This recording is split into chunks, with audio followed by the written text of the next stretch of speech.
दोस्तों अगर आप भी विराट कोहली को दुनिया का नंबर 1 बल्लेबाज मानते हैं तो हमारे इस वीडियो को दिल से एक लाइक जरूर कर दीजिए। तो दोस्तों वेस्टइंडीज के खिलाफ दूसरे टेस्ट के दूसरे दिन आया किंग कोहली का तूफान। अपने 500वें इंटरनेशनल मुकाबले को स्पेशल बनाते हुए किंग कोहली ने जड़ा टेस्ट इतिहास का 29वां तूफानी शतक। तो वही दोस्तों सर जडेजा ने खेली टेस्ट में T20 वाली धुआंधार अर्धशतकी पारी और कैरिबियाई गेंदबाजों की जमकर धुनाई कर दूसरे टेस्ट के दूसरे दिन ही दिखा दी उन्हें उनकी असली औकात। तो नमस्कार दोस्तों, स्वागत है आपके अपने खूबसूरत से क्रिकेट चैनल क्रिक अबोबो में। दोस्तों इस वीडियो के माध्यम से हम आपको भारत और वेस्टइंडीज के बीच त्रिनिदाद के क्वींस पार्क में खेले जा रहे दूसरे टेस्ट के दूसरे दिन की पूरी हाईलाइट आपको दिखाने वाले हैं। लेकिन दोस्तों उससे पहले आप सभी भी विराट कोहली के सबसे बड़े वाले फैन है तो हमारे इस वीडियो को दिल से लाइक करके चैनल को सब्सक्राइब कर दे, साथ ही साथ बेल आइकन को प्रेस करना बिल्कुल भी ना भूले। तो दोस्तों जैसा कि आप सभी जानते हैं कि भारत और वेस्टइंडीज के बीच 2 टेस्ट मैचों की श्रृंखला खेली जा रही है, जहां डोमिनिका में खेले गए पहले टेस्ट मुकाबले में भारतीय टीम ने लाजवाब प्रदर्शन कर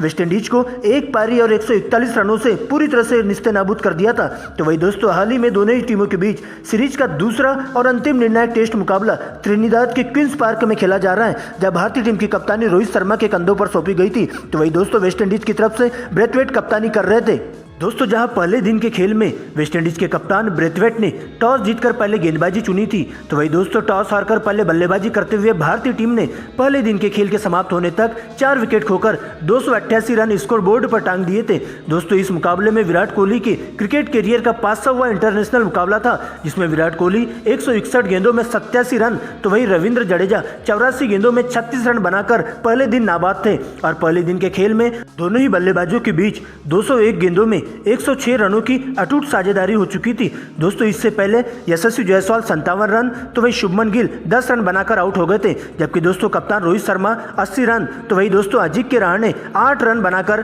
पवेलियन लौट चुके थे। वही दोस्तों वेस्टइंडीज की तरफ से जबरदस्त लय में गेंदबाजी करते हुए वेस्टइंडीज के खूंखार गेंदबाज एमर रोच, ग्रेबियल, वारिकन और जेसन होल्डर के खाते में एक एक विकेट लेने में सफलता हासिल कर पाते हैं। लेकिन दोस्तों इसी बीच दूसरे दिन की खेल की शुरुआत होती है, जहां पर भारतीय टीम की पारी की शुरुआत करने एक बार फिर से विराट कोहली और रविंद्र जडेजा क्रीज पर आते हैं, जिनके कंधों पर टीम को ठोस शुरुआत देने की जिम्मेदारी होती है। तो वही दोस्तों वेस्टइंडीज की ओर से पारी का पहला ओवर लेकर तेज तर्रार गेंदबाज सेनेन ग्रेबियल आते हैं और पहले ही गेंद पर रविंद्र जडेजा को विकेटकीपर डिसल्वा के द्वारा जीवनदान मिल जाता है। दरअसल दोस्तों ग्रेबियल की तेज गति से फेंकी गई आउटस्विंग गेंद जडेजा के बल्ले का बाहरी किनारा लेते हुए विकेटकीपर डिसल्वा के दस्तानों में चली जाती है, लेकिन शॉट तेज होने की वजह से गेंद को डिसल्वा ठीक से कलेक्ट नहीं कर पाते हैं और गेंद हाथ से फिसल जाती है और यहाँ पर जडेजा बाल बाल बच जाते हैं और ग्रेबियल के इस ओवर को सर जडेजा बिना रिस्क लिए ही मैदान जाने देते हैं। दोस्तों इसके बाद अगले ही ओवर में विराट कोहली का सामना होता है जेसन होल्डर से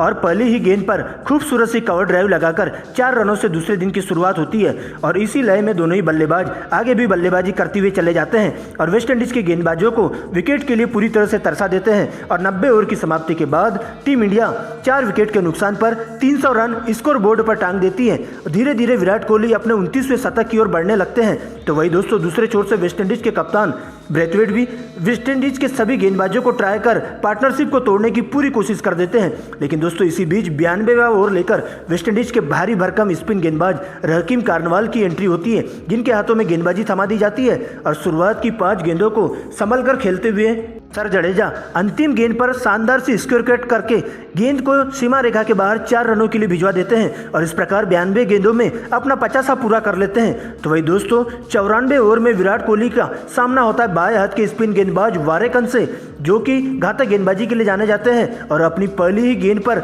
एक LBW की जोरदार अपील देखने को मिलती है, जहां पर विराट कोहली एकदम से स्टंप के सामने पाए जाते हैं और अंपायर द्वारा उन्हें आउट करार दे दिया जाता है। लेकिन विराट द्वारा DRS लेने पर क्लियर हो जाता है कि गेंद लेग स्टंप के ऊपर से मिस कर रही थी। ऐसे में दोस्तों अंपायर को अपने इस डिसीजन को बदलकर विराट कोहली को नॉट आउट देना पड़ता है और इस तरह से विराट कोहली 96 रनों पर नर्वस 90 का शिकार होने से बच जाते हैं। लेकिन दोस्तों कवर ड्राइव लगाकर अगली ही गेंद पर विराट कोहली शानदार सी चौके की मदद से 4 रनों के लिए भिजवा देते हैं और इस प्रकार विराट कोहली 500वें इंटरनेशनल मैच को यादगार बनाते हुए टेस्ट इतिहास का 29वां शतक जड़ देते हैं। लेकिन दोस्तों लंच ब्रेक के बाद जब दोनों ही बल्लेबाज क्रीज पर आते हैं तो आक्रामक रूप अपनाते हुए टेस्ट को T20 बना देते हैं और तूफानी अंदाज में बल्लेबाजी करना शुरू कर देते हैं, जहां लंच के बाद 101वें ओवर में सबसे पहले टारगेट वेस्टइंडीज के तेज गेंदबाज अल्जारी जोसेफ को करते हैं और इस ओवर में सर जडेजा 2 अपरकट की मदद से 12 रन बटोर लेते हैं। तो वही दोस्तों अगले ही ओवर में विराट कोहली भी 5वें गेयर में बल्लेबाजी कर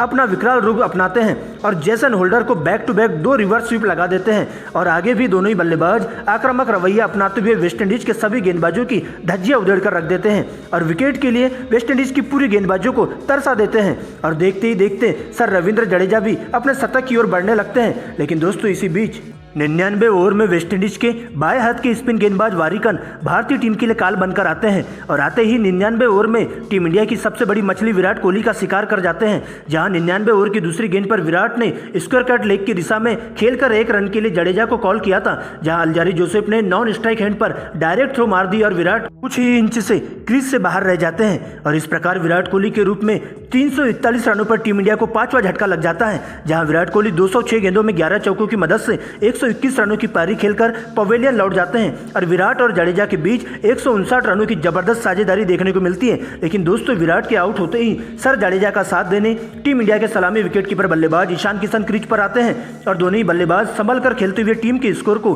कछुए की चाल से आगे बढ़ाने का काम करते हैं। लेकिन एक बार फिर से कैमरन रोच टीम इंडिया के लिए काल बनकर आते हैं और एक बेहतरीन सी आउटस्विंग डिलीवरी को कट करने के चक्कर में जडेजा विकेटकीपर डिसल्वा को केस दे बैठते हैं और इस प्रकार 360 रनों पर टीम इंडिया को जडेजा के रूप में 6वां झटका लग जाता है। यहां जडेजा 152 गेंदों में 5 चौकों की मदद से 61 रन बनाकर आउट हो जाते हैं। दोस्तों इसके बाद ईशान किशन का साथ देने आर अश्विन क्रीज पर आते हैं, लेकिन दोस्तों यह साझेदारी ज्यादा देर तक टिक नहीं पाती है और विराट जडेजा के आउट होते ही भारतीय बल्लेबाजी लड़खड़ा सी जाती है और लगातार अंतराल में अपना विकेट खोते जाती है, जहां सबसे पहले 393 रनों पर टीम इंडिया को 7वां बड़ा झटका ईशान किशन के रूप में लग जाता है, जो कि 37 गेंदों में 25 रन बनाकर आउट हो जाते हैं। दरअसल दोस्तों 114वें ओवर में जेसन होल्डर विकेटकीपर डिसल्वा के हाथों ईशान किशन को कैच आउट करवा देते हैं, लेकिन दोस्तों इसी ओवर में एक गेंद पहले किर्क मैकेंजी द्वारा ईशान को जीवन दान दिया जाता है, जिन्होंने ईशान का आसान सा कैच छोड़ दिया था और ईशान किशन बाल बाल बच जाते थे। लेकिन अगली ही गेंद पर 25 रनों के निजी स्कोर पर ईशान किशन पवेलियन का रास्ता नाप लेते हैं।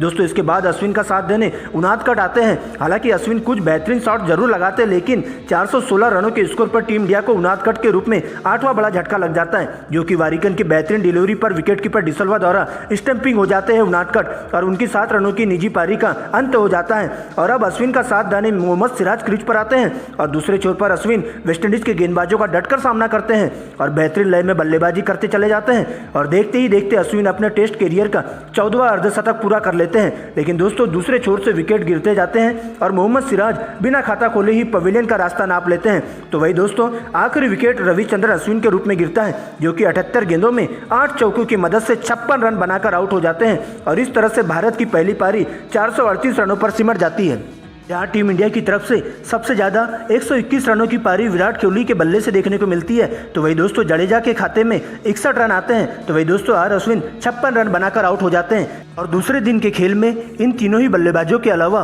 कोई भी भारतीय बल्लेबाज एक बड़ी इनिंग नहीं खेल पाता है, जिसके कारण भारत की पहली पारी 438 रनों पर सिमट जाती है। जबकि दोस्तों वेस्टइंडीज की तरफ से घातक गेंदबाजी करते हुए तेज गेंदबाज एमर रोच और वारिकन 3-3 विकेट लेने में सफलता हासिल कर पाते हैं। दोस्तों इसके बाद वेस्टइंडीज की पारी की शुरुआत करने टीम के 2 दिग्गज ओपनर बल्लेबाज कप्तान ब्रेथवेट और चंद्रपाल क्रीज पर आते हैं, जिनके सर पर टीम को ठोस शुरुआत देने की जिम्मेदारी होती है। तो वही दोस्तों टीम इंडिया की ओर से मोहम्मद सिराज पारी का पहला ओवर लेकर के आते हैं और एक सटीक लाइन लेंथ के तहत अपने पहले ओवर में गेंदबाजी करते हुए देखे जाते हैं। तो वही दोस्तों भारतीय पारी की तरफ से दूसरा ओवर लेकर उनादकट आते हैं और बेहतरीन इनस्विंग और आउटस्विंग कर दोनों ही बल्लेबाजों को खासा परेशान कर देते हैं और संभल कर खेलते हुए दोनों ही बल्लेबाज 16 ओवर में बिना विकेट गंवाए 29 रन स्कोर बोर्ड पर टांग देते हैं। दोस्तों अब तक भारतीय टीम अपने 4 गेंदबाजों का इस्तेमाल कर चुकी थी, लेकिन कोई भी विकेट लेने में कामयाब नहीं हो पाता है। लेकिन इसी बीच वेस्टइंडीज की टीम को पारी के 35 ओवर में 71 के स्कोर पर पहला झटका लग जाता है, जहां पर सर जडेजा ने चंद्रपाल को अश्विन के हाथों कैच आउट करवा देते हैं, जो कि 95 गेंदों में 33 रन बनाकर पवेलियन का रास्ता नाप लेते हैं। और अब ब्रेथवेट का साथ देने क्रिक मैकेंजी क्रीज पर आते हैं और दूसरे दिन के खेल के खत्म होने पर वेस्टइंडीज की टीम 1 विकेट के नुकसान पर 86 रन स्कोर बोर्ड पर टांग देती है, जहां पर ब्रेथवेट 37 रन तो वही क्रिक मैकेंजी 14 रन बनाकर नाबाद लौटते हैं। और इस प्रकार से भारतीय टीम दूसरे दिन के खेल के समाप्ति होते तक काफी मजबूत स्थिति में आ जाती है। दोस्तों वीडियो पसंद आए तो इसे लाइक जरूर करिए और जाते जाते चैनल को सब्सक्राइब करना बिल्कुल भी ना भूलिए।